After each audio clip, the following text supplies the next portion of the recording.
What's up, Electroheads? Welcome back to the channel, and if you're new here, my name is Ailish and I am an electric bike reviewer, and today I have with me the folding electric bike from Hygge. This is the Verum. It is touted as a lightweight folding commuting electric bike that's not only built for convenience but also for style. If you're a subscriber to the channel, then you may already recognize the name Hygge, as we did do a video about the brand a few months ago. We did a deep dive into exactly the services that they offer, and they really are in it for the long haul thanks to their really great service network, and also being able to create a product that not only is a good price but also is safe and is one that is going to last you for years to come. Hygge have been able to retain a competitive price tag but not compromise on the quality. They have gone for the best quality components that they can get whilst keeping the price low. So that essentially means that the e-bike market is opened up to so many more people on varying budgets. So today I am going to be testing the Verum to its limits. I'm going to be doing a range test, a hill test, a road test, you name it. So if that sounds good to you, then keep on watching. And if you are new here, then make sure to hit that subscribe button if you enjoy electric bike content, news and reviews, as well as electric car stuff as well, because we cover that too. All right, let's get into the spec of the Verum. The Verum is a one-size-fits-all aluminium frame that weighs in at 18 kilograms and is foldable in 3 easy steps. You've got the handlebars, the centre of the frame, and finally, the pedals. This makes it amazing for storage or even multimodal commuting, so you can cycle to catch the train at peak time and store it under the luggage rack neatly. The bike even comes with a strap to hold the wheels together. Its compact sizing is helped massively by the 20-inch wheels, which are puncture resistant and comes with mudguards as standard. The battery is situated underneath the seat post to give the frame its sleek look and is removable, which not only makes charging so easy, but is also a great security feature when you need to lock the bike up in public. If you take the battery and saddle with you, it's way more unappealing for thieves. But this easily can fit under your desk, so when you're cycling to and from work, you can most likely just store it next to you and even juice it up. Hygge claims a range of up to 37 miles on one charge, and I will be revealing my own range results a little bit later. You get 5 varying levels of assist, reaching a top speed of 15.5 miles per hour with the motor, which is situated in the rear wheel. You get a boost from the back, picking up speed pretty rapidly when in the top assist. Max rider weight is an impressive 130 kilograms, with the rear rack taking a max load of 15 kilograms, so you can load up to take the load off of your back. And when you approach the hills, you've got 8 gears to choose from to perfect your preferred cadence. Brakes are hydraulic for great stopping power, plus you get a smart LCD display to keep informed with all the stats and info you need. Well, before we head out on a ride to see how this bike fares on the roads, let's have a quick walk around, because I just want to show you a few things. I mean, first and foremost, this red just absolutely pops in a sunny day like today. Looks great. So, oh yeah, you can see here that there's a nice little indicator that this has been designed in Denmark. Obviously the name Hygge. This is very much a Scandi inspired electric bike, electric brand. You can see here with the rear rack that you get with it, obviously very functional. You even get some straps, so you're able to attach some stuff on and keep it on as well, which is brilliant. Of course, you can attach your pannier bags and etc, etc. I will say, when I fold the bike down, this does slightly get in the way when I try and swing it round to close it together. However, I would much rather have a rack on the back, to be honest, because I always have too much cargo on me.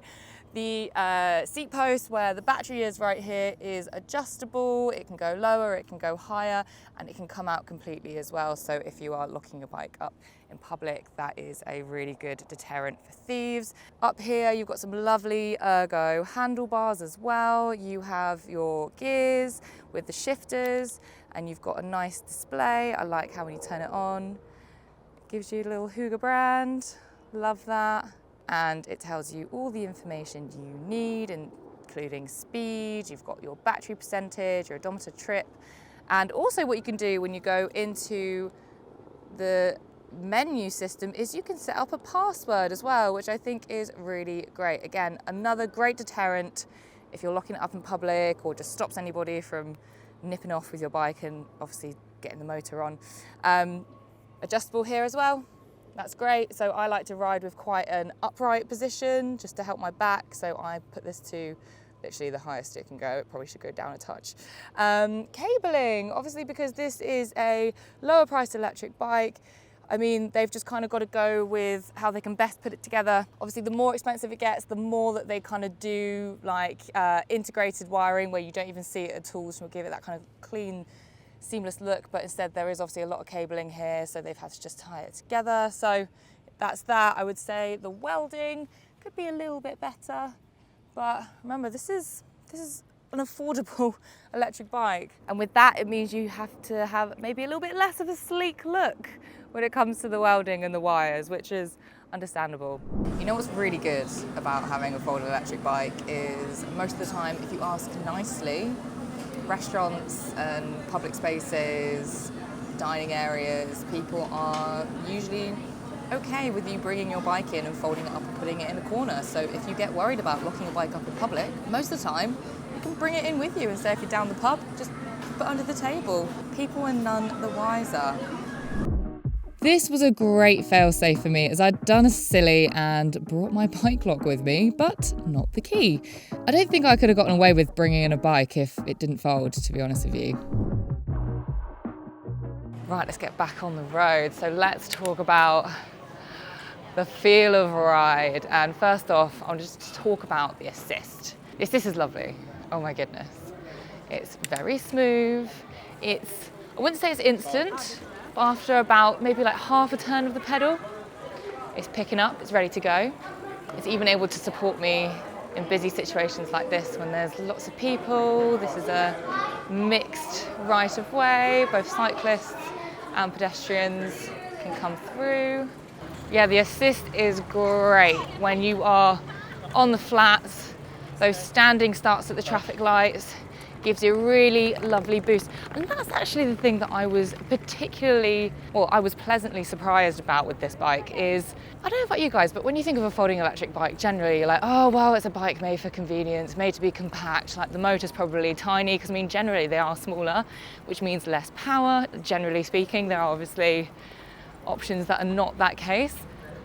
And this one is certainly one of those. So I'm usually riding this bike, I would say, like level 2 or 3 out of the 5 assists available. Level 5 assist is when you really want to get off at the traffic lights and beat everybody to it.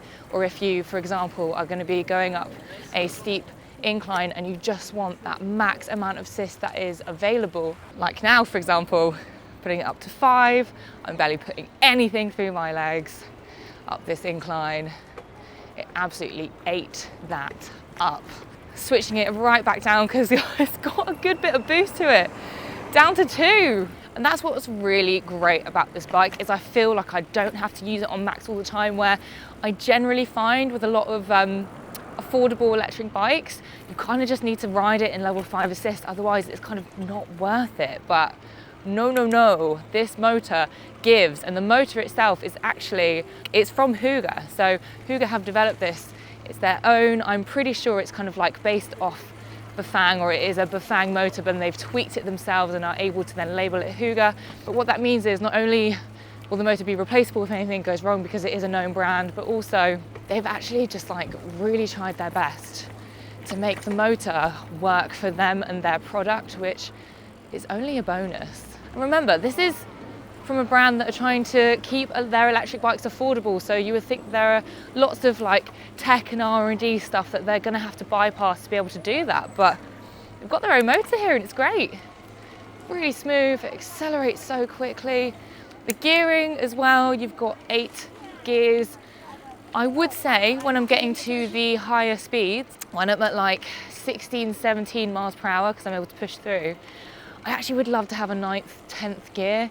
So I would love to see Hygge maybe like with the next line include 12 speed, because this bike, it's got enough power to help you where you kind of need some higher gears as well. It's great. Brakes have been great as well. Absolutely no qualms there. And also I just feel quite balanced on this bike. Like I feel confident in doing maneuvers, doing turns. It's 20-inch wheels, so you know, it's smaller than like a kind of like a road bike. Obviously the smaller wheel you have, generally speaking, your balance can start to go off a little bit. I've never had an issue with 20-inch wheel, but obviously when it comes down to like 16-inch wheel, that's where I'd rather stick to my 20s and up. But yeah, I feel really balanced, I feel really confident. The tyres on this bike are nice and like chunky for what a folding electric bike could have. So that just gives you a bit of confidence to be able to actually take it onto like varying terrain. I took it on the grass, like across some fields, managed it great. There isn't any suspension on this bike, either under the seat post or at the front. So that is something that you do kind of notice, obviously, because it's a little bit hard when you're going over the bumps. I mean, you're probably going to ride this on like towpaths and on the roads. If you want to go off-road more, you're probably going to be getting like an off-road bike. It's time for the hill test, and I'm at my usual spot where I like to test these electric bikes up an incline, and this one is a pretty good one. Okay, I'm actually feeling quite confident about this test because when I've been cycling around, it's been pretty punchy on the inclines I've been on, so I'm going to put it into level 5 assist. Oh, it's turned itself off, that's a good feature. I was here for a bit setting up equipment, that's why it turned itself off. Okay, so gone into level 5 assist. Oh my God, the motor just kicked in. And let's go. Oh my God, it's lightweight, it's pushing me up so easily. Just change up the gearing so I get that perfect amount of resistance through my legs, perfect cadence. Oh my goodness, this is an absolute dream. I'm in gear 6 at the moment. It's carrying me up nicely. I'm going at about 11.3 miles per hour. And that's without me really doing anything. I'm just pedaling just to tell the motor to keep assisting me. Now if I push through, I can get up to about 12.5, 13.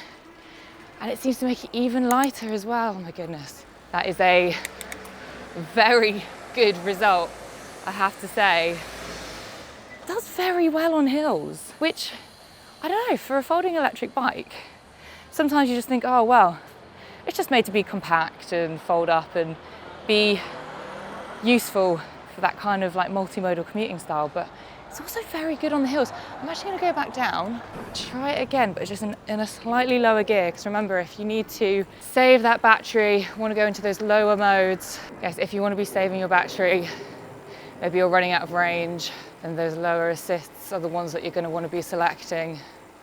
So I'm going to go down to like level 2, because again, I've been in like level 2, even level 1, and I've been like, this is enough for me. So, level 2 assist. Quite bold actually, but this is how much I believe in the bike. Go!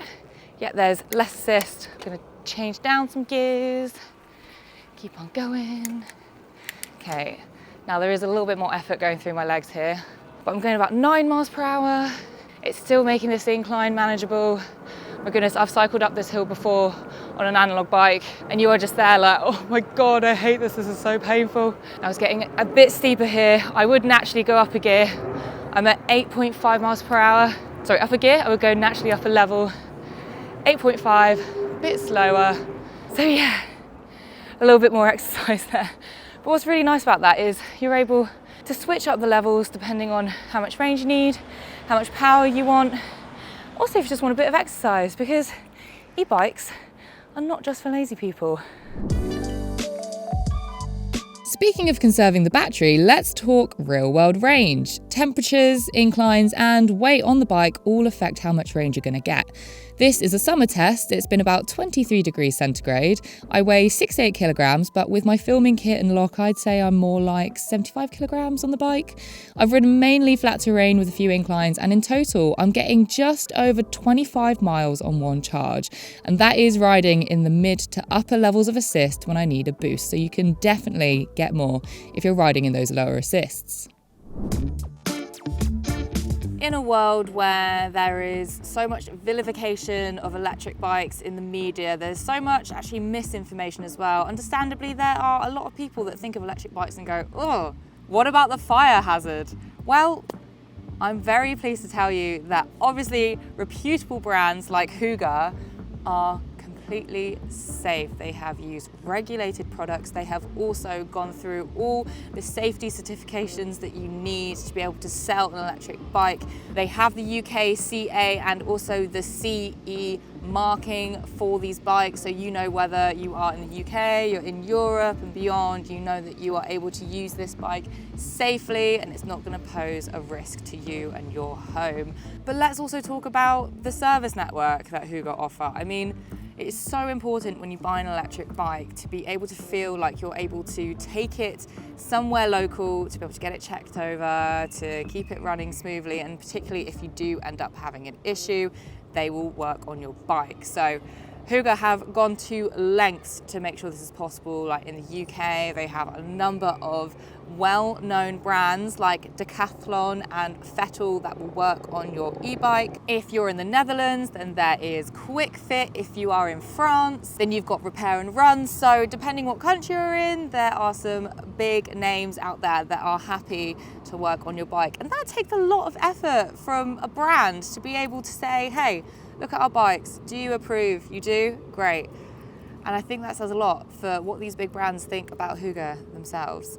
So in conclusion, if you're looking for a lower cost electric bike that has the backing of big brands that are able to work on the bike if something goes wrong, you have that reassurance, that comfort in the knowledge that this bike can stay on the road for longer than like a year, like some cheap electric bikes can do. You know, it's that classic buy cheap, buy twice.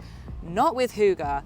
Also, it's a great functional, convenient electric bike to have. Sure, there are some things that could be improved, like the wiring, I mean, in terms of the look and whatnot, but overall, it's a great bike that delivers what a lot of people need to get around and to feel they have autonomy in their world, on the roads, with public transport, etc., etc. But anyway, let me know what you guys think down in the comments, and if there's any other bikes that you would like me to review, then let me know as well. Make sure to hit that like button if you did find this video at all useful, because it really helps me and the algorithm pushing this video out to more people like you that need to know this knowledge. Hit subscribe if you're new here, because if you've got this far, then you are definitely an Electrohead, and I will see you for the next one.